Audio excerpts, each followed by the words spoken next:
අපේ රටේ රිමාන්ඩ් බන්ධනාගාර 18යි. අධ්‍යාරක්ෂාව තියෙන බන්ධනාගාර 4යි. මේ හැම එකක්ම අන්ත දූෂිතයි. එකක් දෙකක් නෑ.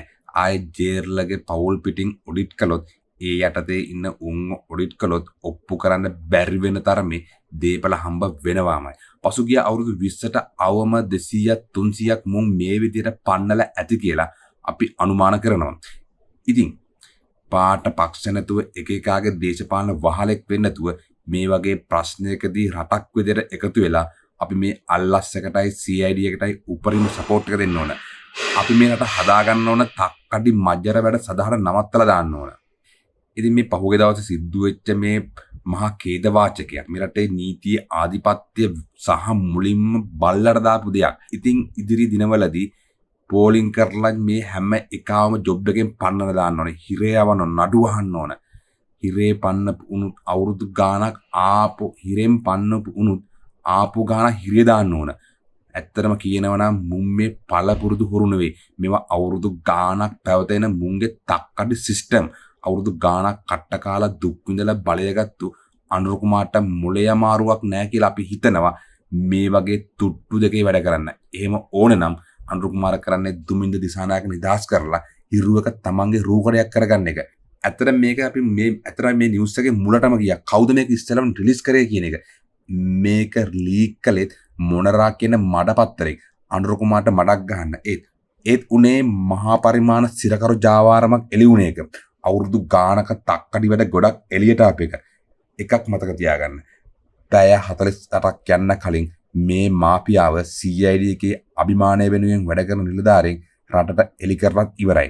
තව ගොඩක් කරුණු පටන් ගන්න මේ එන්න සති ඉවරන කලින් එළියට ඇවිල්ලා තියෙයි. ඉතින් වංචා දූෂණයට එරෙහිව ඉන්න ඒ පිළිබඳව තමන්ගේ දේශපාලන ඇඟේ ලේවලම තියෙන අනුර කුමාරටත් මුන් මෙහෙම කරා නම් ඉතින් හිතහල්ලකෝ රනිල්ගේ නන්දසේනලගේ සිරිසේනලගේ මහින්ද්‍රගේ ඔය චන්ද්‍රිකාලගේ කාලේ මුන් කොහොම ගේම් ගහලාද කියලා මේවා කොනක ඉඳන් හොයන්න ඕන. මේ නිලධාරීන්ව අනිවාර්යයෙන්ම ඔඩිට් කරන්න ඕන. අල්ලස් කොම්සර්වන් පැමිණිලි කරන්න ඕන.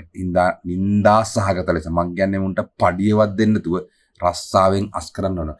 මොකද මහජන බදු මුදලින් නඩත්තු වෙන මෙවුන් අඩුම තරමේ අපි හිතමු මුන් මේක නොහිතා නොසලකිලිමත්කම කරා කියලා. ඒත් මහජන මදු මුදලින් නඩත්තු වෙන මුන් මේ වගේ ලිස්ට් එකක් සිරකාරයකින් සිරකාරට චෙක් කළා ජනාධිපති ලේකම් කාර්යාලයට එවන්න බැරි මුන් ටිකක් කොහොමද බන්ධනාගාර පාලනය කරන්නේ? අපි එදා ඉඳලම කිව්වා මේක ඩීප් ස්ටේට් ක්‍රියාත්මකයි කියලා. මේ ආණ්ඩුව වටන්න මුන් ගහන්න පුළුවන් හැම ගේමක්ම ගහනවා. ඉතින් අනුර කුමාරලා අනිවාර්යයෙන්ම අවධානයේ සිටින්න ඕන. අපේ රටේ විපක්ෂයට ඡන්දෙ දුන්න මේ පට්ට ගොන් හරක් ටික ඒ වගේ ගොන්නුම තමයි පාර්ලිමේන්තුවේ ඉන්නේ මුන් නියෝජනය කළා. මුන් කොච්චර ගොන්නුද කියනවනම් සරල මේ තියෙන සරල දේවත් තේරුම් ගන්න තරම් මුලේ කලඳක් නැහැ කියලා තමයි මට පේන්න තියෙන්නේ. ජනාධිපතිට සමාව දෙන්න කියලා ලිස්ට් එකක් බන්ධනාගාර කොමසාරිස් එවනවා ජනාධිපති ලේකම් කාර්යාලයට. ඒ සමාව ලබන හැම කෙනාගේම ජාතකේ ජනාධිපතිගේ ස්ටැප් එකෙන් චෙක් කරාට පස්සේ තමයි ජනාධිපතිගේ අස්සම් කරන්නේ. ජනාධිපතිට එක එකව පර්සනල් චෙක් කරන්න කොහෙත්ම අමාරුවකුත් නැහැ වෙලාවකුත් නැහැ. එහෙම ඕනේ කියලා හිතනවනම් ඌ අනිවාර්යෙන් පිස්සෙක් වෙන්න ඕන. සමාව ලැබුණේ එක තිලකරත්න කෙනෙක්. ඒත් බන්ධනාගාරෙන් එළියට එන්නේ තවත් තිලකරත්න කෙනෙක්. අපේ රටේ ගොන් විපක්ෂයේ ඉන්න ගොන් නාම්බු හිතාගෙන ඉන්නවනම් ජනාධිපති ලංකාවේ තියෙන හැම ප්‍රශ්නයකටම ගිහිල්ලා ප්‍රිසන් එකකටම ගිහිල්ලා නිදහස් වෙන හැම එකාගේ නම ගම අහලා අයිඩෙන්ටි බලලා පුජ්‍යලයක් කතා කරලා ටටාවයි කියලා කියනවනම් ඔය වගේ ඔල මොට්ටල ගොන්නු ඉන්න රටක් මේ ගානට ඉතුරුන එකත් ලොකු දෙයක්.